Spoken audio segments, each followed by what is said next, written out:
Welcome.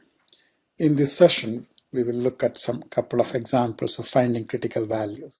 In a sense, this is simply combining our techniques for finding derivatives with high school algebra about solving equations.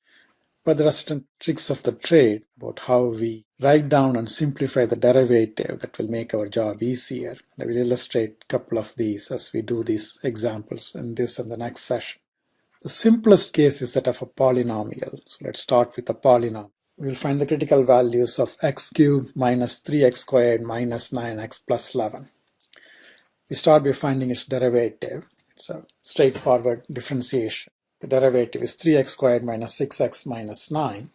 To find its zeros, we will look at its factorization. I can factor out a 3. That gives me 3 times the quantity x squared minus 2x minus 3. And the second factors further as x minus 3 times x plus 1.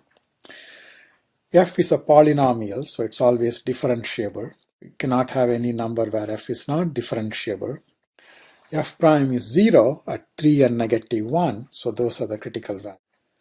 If we have a function that involves only integer powers, whole number powers, exponential logarithms, it's differentiable at every number in its domain. So when do we get numbers where a function is continuous but not differentiable?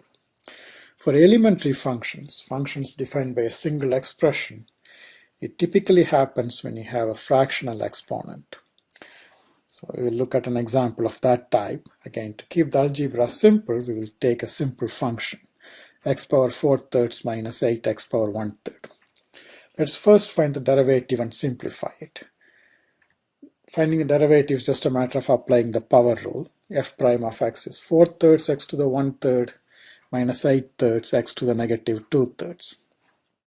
To simplify this, I'm going to use fractions instead of negative exponents. The algebra is more familiar if I do that. So I'll write x to the negative 2 thirds as x to the 2 thirds in denominator. Now I have two fractions. I want to put them over a common denominator to combine the two fractions. The common denominator is 3x to the power 2 thirds. The second fraction, I already have that, so I don't need to do anything to change the numerator. In the first fraction, I have an extra factor of x to the 2 thirds in the denominator. So I need to multiply the numerator as well by that. Of course, in the second fraction, as I said, we don't need to change anything. First fraction, the numerator is 4x to the power 3 thirds or 4x. Now, since the denominators are the same, I can combine the numerators. So I get 4x minus 8 over 3 times x to the power 2 thirds. I can factor out a 4 in the numerator, but that's as far as we can go. How do we tell where a function is not differentiable? For elementary functions, it turns out it's very simple. Wherever the expression for f prime is not defined is where the function won't be differentiable. So this function f is not differentiable where the denominator of f prime, that is 3x to the power 2 thirds, is 0. So f prime doesn't exist at 0. A fraction is 0 when the numerator is 0. So f prime is 0 when x is 2. What about where f is not differentiable? Well, just because a function is not differentiable doesn't mean I have a critical value. The function should be continuous there. But since this function has only positive exponents, it's continuous everywhere. It's where it's defined.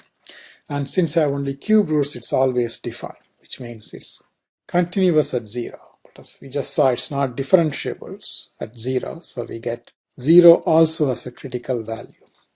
Remember this fact. Whenever you have an exponent between 0 and 1, you might get a critical value where the function is continuous but not differentiable. That is to say, the expression for f prime is not defined, and you should look for them. I'm going to stop here. In the next session, we will do 2 more examples which involve somewhat lengthier algebra.